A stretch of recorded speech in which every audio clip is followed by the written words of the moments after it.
La paix du Christ, nous sommes très heureux de vous retrouver dans cette nouvelle vidéo où nous allons présenter les temps forts de l'Église catholique. De même qu'il existe une année légale ou civile commençant le 1er janvier, il y a pour l'Église une année appelée liturgique qui commence le premier dimanche du temps de l'Avent. Un temps liturgique est défini communément comme une fraction de l'année liturgique. Dans cette vidéo, nous allons parler de 5 grands temps qui en effet durent plusieurs semaines, à savoir le temps de l'Avent, le temps de Noël, le temps de Carême, le temps de Pâques et le temps ordinaire. Voici les différents temps liturgiques.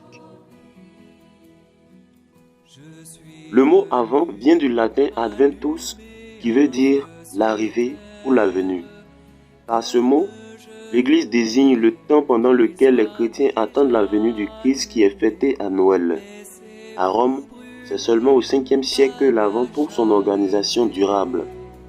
Et c'est seulement au 8e et 9e siècle que les messes de l'Avent passent au début de l'année liturgique.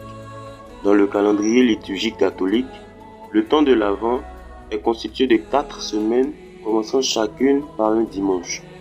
Le premier dimanche, Levavi, suivant le 34e dimanche du temps ordinaire, le deuxième dimanche, Opolosion, le troisième, avec une couleur liturgique particulière, le rose, dimanche de la joie, Gaudete, et enfin, le quatrième dimanche, Rorate. Le temps de l'Avent a un double objet.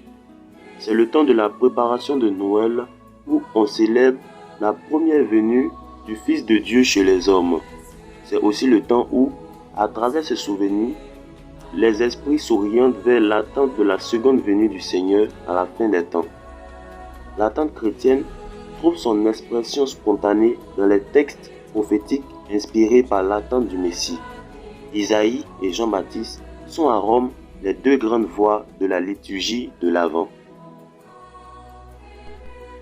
La célébration de la naissance du Sauveur est précédée par un temps de préparation de 4 semaines. Cette période, marquée par la Noël et l'Épiphanie, est depuis des siècles célébrée en tant que mystère du don et de l'accueil. Les chrétiens donnant à cette période le sens de ce qui est pour eux la venue de la vraie lumière, celle du Christ.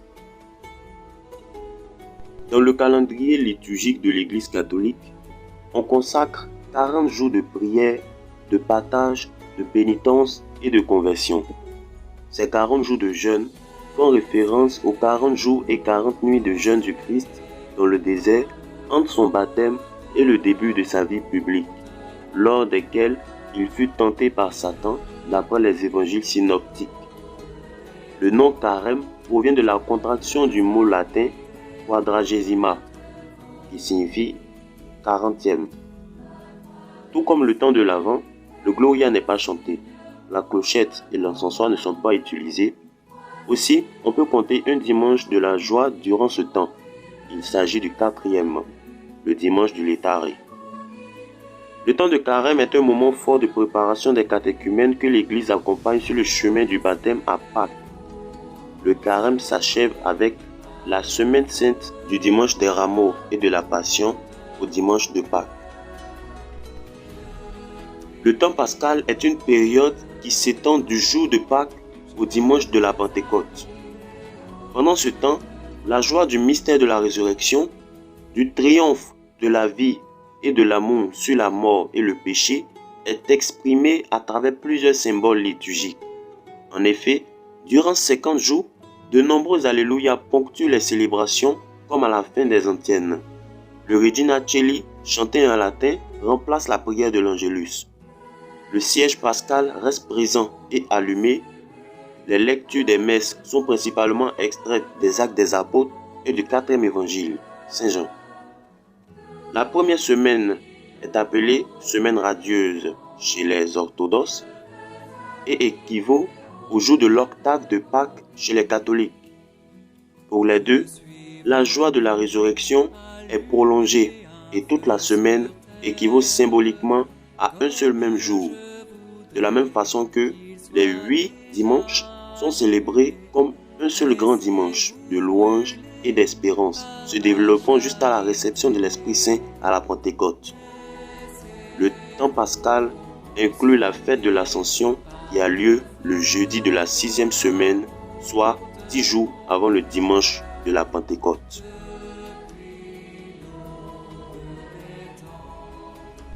Il s'agit de la période obtenue en retranchant les temps forts que sont, d'une part, l'Avent et le temps de Noël, et d'autre part, le Carême et le temps de Pâques. L'expression latine qui le désigne officiellement est le Tempus per annum, le temps le plus long de l'année. On compte habituellement 34 dimanches dans le temps dit ordinaire, répartis en 2 périodes. Bien que ce temps soit dit ordinaire, il reste un temps où le dimanche est jour de messe obligatoire. Le temps ordinaire est donc celui où nous pouvons vivre à l'aise les richesses de la liturgie, les approfondir et les murmurer, pour qu'elles produisent en nous tous leurs fruits. Il nous offre l'occasion de laisser descendre en nos cœurs tout ce dont les temps forts nous ont comblés. Il ne faut donc pas considérer ce temps comme un temps mort. Nous allons récapituler cette vidéo à travers ce schéma type d'une année liturgique. Comme vous pouvez le voir, les temps liturgiques s'organisent de la manière suivante. Du premier dimanche de l'Avent à la veille de Noël, nous avons le temps de l'Avent. Le temps d'espérance qui conduit à la Noël, célébration de la naissance de Jésus, Fils de Dieu et vrai homme. De la Noël au baptême du Seigneur, nous avons le temps de Noël pour célébrer la manifestation, l'épiphanie de Dieu parmi les hommes, qui s'achève à la célébration du baptême du Christ. Entre le baptême du Seigneur et le mercredi des cendres, nous avons un petit temps ordinaire. C'est la première partie.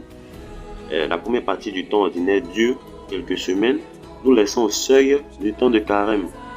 Et donc du mercredi des cendres à la veillée de Pâques, nous avons 40 jours de carême auquel appartient la semaine sainte. Notons que pendant ces 40 jours, les dimanches ne sont pas pris en compte. De Pâques à la Pentecôte, nous avons le temps pascal, 50 jours jusqu'à la Pentecôte, où les chrétiens célèbrent le don de l'Esprit Saint qui, promis par Jésus, continue à œuvrer dans l'Église et en chacun des croyants. Entre la Pentecôte et l'Avent, nous avons la deuxième partie du temps ordinaire.